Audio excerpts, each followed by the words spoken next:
Estamos de volta para o segundo bloco do programa Tribuna Livre de hoje, que debate o tema educação. Os nossos convidados são a professora Iricélia Cabanella Zanini, ela é presidente do Conselho Estadual de Educação do Acre, e o professor da Universidade Federal do Acre, professor de Economia, ex-deputado João Correia. Professora, é você, Osmir Lima, que começa fazendo o questionamento, é isso? Eu vou questionar, inclusive, a professora mesmo. Que estava falando, vai dar oportunidade a ela para que ela continue o raciocínio. E ao professor João. Eu estou aqui, professora, com as metas do Plano Nacional de Educação, que são metas decenais, né, que eles têm para tentar, inclusive, entre outras coisas, melhorar a qualidade de ensino no Brasil. Sobretudo. Essa última é de maio de 2013. E ela definiu o seguinte, eu vou até ler aqui. As seguintes diretrizes. A primeira, erradicação do analfabetismo. E o Brasil possui hoje ainda 14 milhões, aproximadamente, de analfabetos. O segundo, aquilo que você já abordou, universalização do atendimento escolar, ou seja, o mais amplo possível. A terceira, superação das desigualdades educacionais. A quarta, formação para o trabalho e para a cidadania, estabelecimento de meta de aplicação de recursos públicos em educação, que hoje, Narciso, o recurso público que a Constituição, a belíssima Constituição de 88, vinculou, tem a União nunca menos de 18%, os estados e municípios nunca menos de que 25%, e ainda existe também a contribuição de salário à educação, que é recolhido através do INSS pelas empresas. E valorização dos profissionais de educação, os dois são professores. Em que essas metas têm avançado? A pergunta é para mim? Os dois. A última lei é 13.005, o número dela, a Lei Federal de Educação, que estabelece as diretrizes, metas e estratégias do Plano Nacional de Educação. E agora estamos vivendo um momento muito rico na educação, que estamos elaborando o Plano Estadual de Educação, ouvindo todas as comunidades, estamos concluindo o nosso Plano Estadual de Educação. Os planos estaduais de educação, eles hão de se pautar pelas metas e estratégias do Plano Nacional de Educação. Claro que é evidente, né, ouvindo toda a sua comunidade, estabelece as metas que lhes sejam mais adequadas.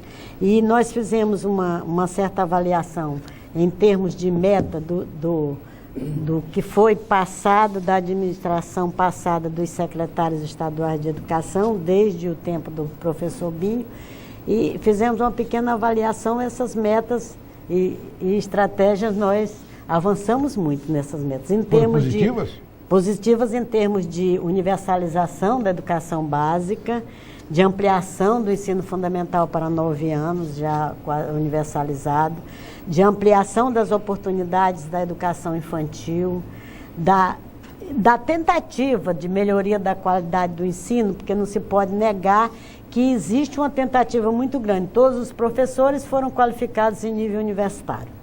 Desde do governo Jorge Viana, que começou a se pagar a universidade, em convênio com a universidade. Hoje não tem nenhum professor que não tenha nível superior. Continua tendo, porque o problema é que não se instala e estabelece os números aqui. É uma dinâmica todos os anos que aumentam a quantidade de alunos ao ingresso de mais professores. E se não tiver qualificados, eles entram em caminho de qualificação.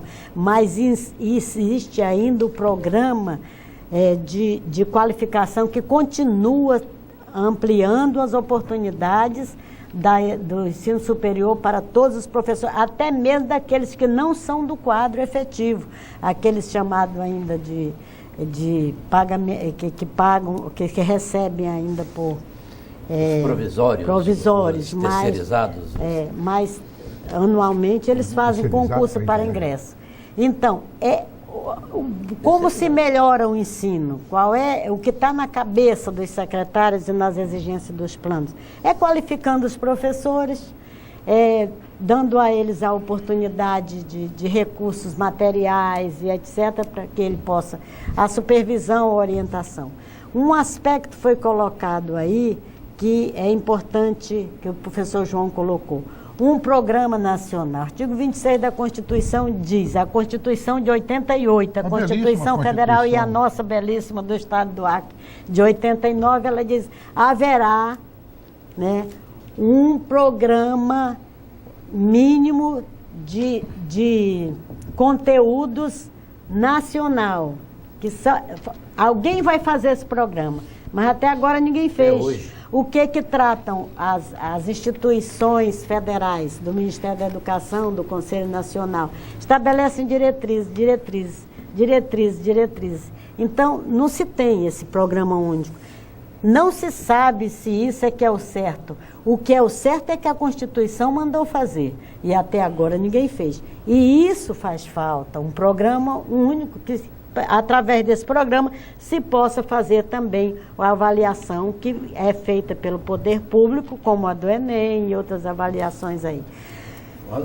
E avançamos na educação indígena, que eram os povos que viviam fora da escola. Avançamos no ensino especial, dando oportunidade a nossos pequenininhos que não tinham acesso à escola. Avançamos na educação de jovens e adultos, porque a educação de jovens ainda temos esses índices, o analfabetismo do Acre está muito menor, né? O índice dele é muito menor, mas é a falta da continuidade. E foram criados alguns programas para oportunizar essa continuidade desse trabalho de educação para todos. Esses programas criados assim para atingir os povos da floresta, essas populações que estão distantes, né? Que sempre se ouviu dizer a extensão geográfica, a rarefação demográfica impede que se vá lá. Criaram alguns programas para ter acesso a isso. Mas, falta a qualidade. Vamos ouvir o professor João. Osmir, é o seguinte, eu sinceramente acho que o percentual de analfabetos aí está subestimado. Sub ou super? Super. Não está. Sub? 14 milhões? Não. Sim, são muito mais. Sim. Então está Subestimado. Porque ele diz sub. Subestimado. Por quê? Porque nós temos os imensos analfabetos funcionais. Ah, sim, mas esse é outro tipo de Tá analfabeto, correto? né? Quer dizer, é outro tipo de analfabeto, mas é um analfabeto real no mercado de trabalho, no viver, no andar, tá certo? Quer dizer, ainda é pior porque a presunção de que ele foi alfabetizado, na verdade, ele não o foi. Concordo. Então, é mais delicado ainda a situação, tu tá me entendendo? Bom, Concordo. eu acho que a... Na área das tecnologias. Olha, não atrapalhando o que o senhor está dizendo, né? Não, aí é completo. Não, aí é... 90 e tantos não, aí é uma Aí é tristeza. avassalador. Não, aí é uma tristeza. Vamos falar na parte das tecnologias, nas ciências. O Prêmio Nobel, ele articula física, química, medicina e economia, arte e paz, né? O Brasil ainda não tem nenhum Prêmio Nobel na sua história. A Argentina, que a gente tanto... A Guatemala tem 2. Tem 2, a Argentina tem 5. Mas também tem a justificativa de que esses prêmios Nobel da Argentina, todos foram só nascidos na Argentina. Não, mas eles, não, mas aí veja 2 bem. de medicina. 2 de medicina. Eles foram a Universidade de Stanford, fora da na Argentina. Califórnia, tá certo? Ali no Vale do Silício, tem 29 prêmios Nobel. A Universidade de Harvard, nos Estados Unidos, tem 150. Só a Universidade de Harvard tem mais do que o segundo colocado. Ou seja, o Brasil, nesse sentido, ele aparece para o mundo como uma coisa, como um peso morto, como um povo meio macunaímico, incapaz de fazer um motor explosão. Tá certo? Um motor explosão, nós não temos um motor explosão. A Coreia do Sul passou 20 anos e começou a fazer isso. Por quê? Porque, na verdade, nós temos várias questões aí que são bons desejos, são bons objetivos, mas a realidade é totalmente outra. Vou dizer por quê. Primeiro, eu não acredito que se colocar mais dinheiro na educação, e a proposta realmente é de 10% sim do PIB, Narciso, só uma pequena correção, você que é um bom engenheiro. O PIB ali é absoluto, não é per capita. O Brasil está, junto à Organização para a Cooperação e Desenvolvimento Econômico, numa posição boa, pelo seguinte, porque ele investe 5,67% do PIB.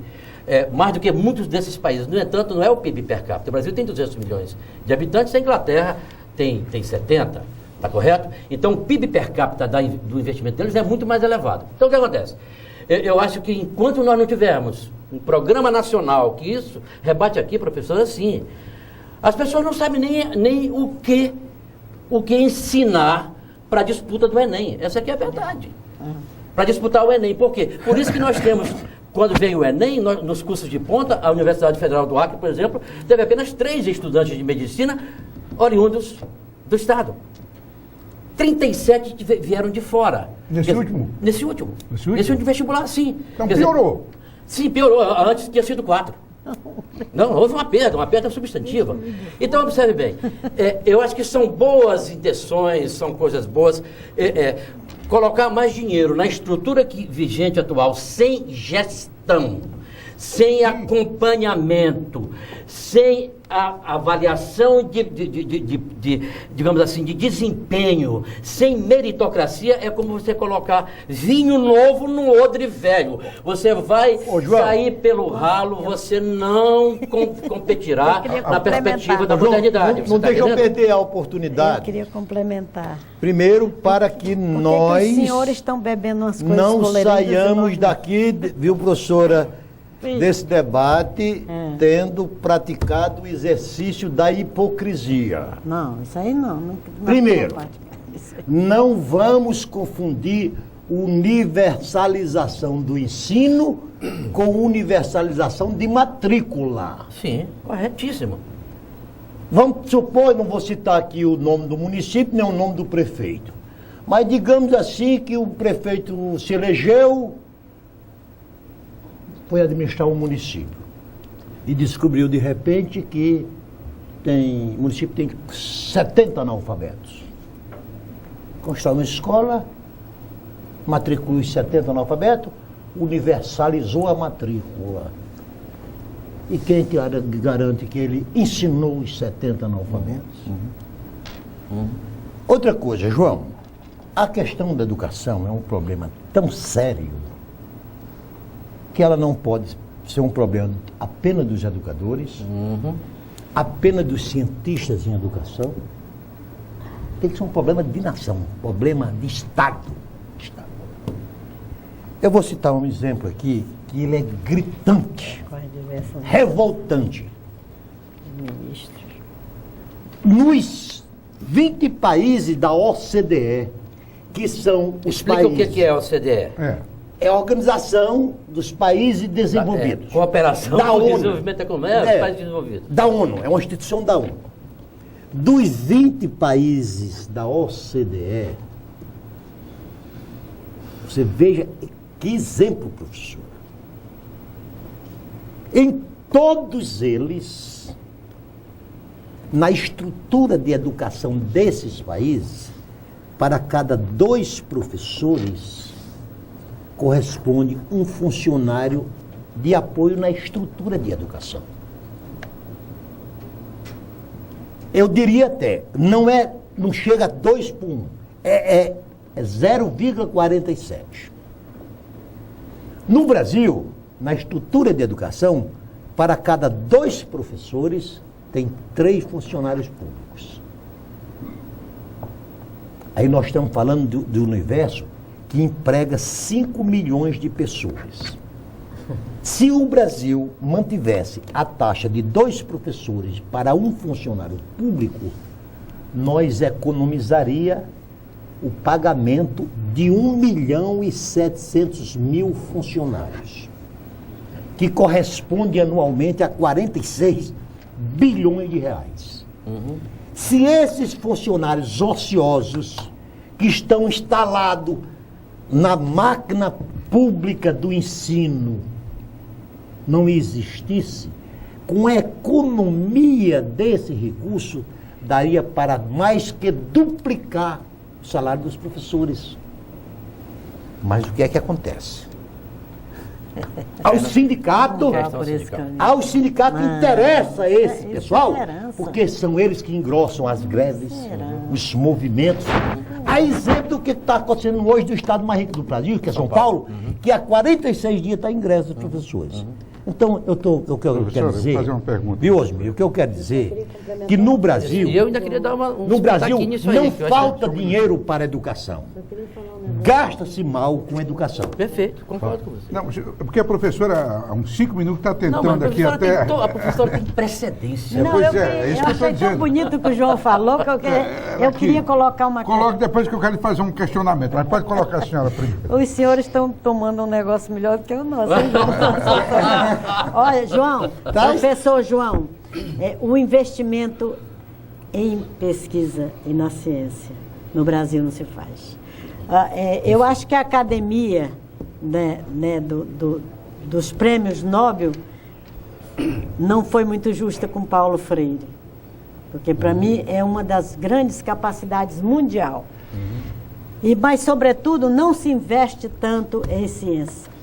Nós temos algumas universidades, o senhor sabe disso, que é da academia, uma pessoa prestigiada na academia, em termos de lugar que ocupa, pelo menos com o meu respeito. Seu coração. Obrigado. Nós temos algumas universidades que produzem ciência de ponta. São E estão chamadas para ilhas fechar. de excelência. E estão para fechar. Por falta de recursos para fazer isso. Então, quando é que nós vamos a um prêmio Nobel? Então, eu queria completar com isso, para fazer justiça, pelo menos, à educação nesse sentido. A minha pergunta é sobre o IDEB, professor João Correia, professora Iris Célia. O IDEB 2013, relativo a 2013, ele constatou que as notas do 5º ano são superiores às do 9º ano, que por sua vez superam a do ensino médio. Ou seja, quanto mais o aluno avança nas séries, menor o rendimento dele. Um pesquisador estrangeiro, cujo nome eu não lembro, mas citado em muitos artigos do Olavo de Carvalho, filósofo brasileiro, fez uma constatação de que as crianças brasileiras são muito inteligentes, mas os jovens, inclusive os universitários, são estúpidos. A minha pergunta é: a escola emburrece? Eu quero falar. Pois não, O professor. pesquisador brasileiro, pelo menos, não. Ele é brasileiro? Estrangeiro? Não, estrangeiro. Foi uma constatação que ele fez. Essa é uma questão na qual eu me debruço como presidente do Conselho Estadual de Educação. Eu acho, professor, com todo respeito, que eu vou debitar essa conta para a universidade, a formação dos professores. Nós temos os professores que vêm do curso de pedagogia, que são os que atuam até o 5º ano. E que fazem um trabalho pedagogicamente certo, bem orientado com esses alunos. Quando os alunos passam para o 6º ano, eles acabam encontrando uma situação diferente. A organização dos cursos de formação está assim: forma o professor das séries iniciais, hoje até o 5º ano, e forma o especialista do ensino médio. Ninguém está formando o professor das últimas séries do ensino fundamental. Então o menino vem de um curso bom, maravilhoso, que é o curso primário, cai num buraco enorme, tanto ele como o professor dele, porque está todo mundo perdido nesse espaço. Aí os especialistas que fazem as licenciaturas vão trabalhar com esses adolescentes, com todo respeito, não entendem nem de adolescência. Então, há um hiato na formação dos professores que precisa ser consertado. Isso é política pública. Isso é falta de gestão nacional na organização e na orientação, na decisão do que deve ser a formação dos professores da educação básica. E aí, professor, então, não é porque os nossos adolescentes João, sejam aborrecidos. Professor, aqui foi dito que não é problema de recurso, não é isso? Não é. Não é problema de recurso. Mais ou menos. Eu também acho que é mais ou menos, eu não é bem assim. Eu acho que mais recurso poderia sim ser melhor aplicado. A aplicação do recurso... Aplicação, se você alimentar, empanzinar um leão de carne, ele vira vegetariano? Eu estou falando o seguinte, o exemplo nem cabe. Dá o melhor salário para os professores. Eu diria que o que tem que fazer é melhorar a qualidade com esse recurso, que nós estamos discutindo a qualidade. Aqui eu vou pegar uma reportagem que eu li na Veja, dessa semana, de uma cidadezinha lá do Ceará, em torno de cidade Brejo Santo, chamada de 50 mil habitantes, mais ou menos. que o prefeito agiu de uma forma simples. O que é que ele fez? Ele procurou, demitiu todos aqueles professores que não serviam para ser professores. Pronto.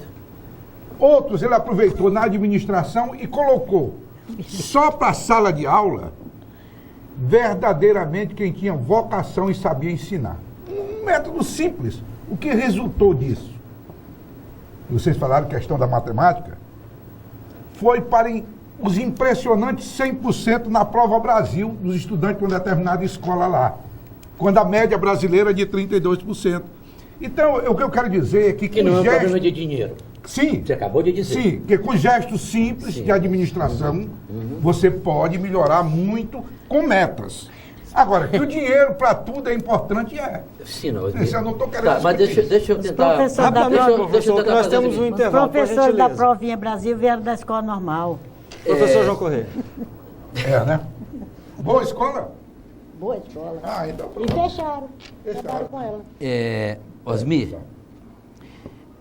a sua questão é o seguinte, se a escola emburrece. Eu acho que a professora foi muito feliz na exposição de que, na verdade, há um buraco negro do fundamental quando entra no secundário. Há um problema que eu gostaria de retomar, a professora tocou na questão da universidade. E eu gostaria de fazer umas observações sobre a universidade, porque a universidade no Brasil ela tem uma importância muito grande. Tá certo? Ela tem uma importância muito grande e eu desconfio que, em grande parte, ela não esteja cumprindo o seu papel. Tá certo? Mas eu gostaria de fazer isso com um pouco mais de tempo. É possível? No segundo bloco, no terceiro bloco, aliás, nós vamos para um rápido intervalo comercial e daqui a pouquinho nós voltamos. Por favor, não saia daí.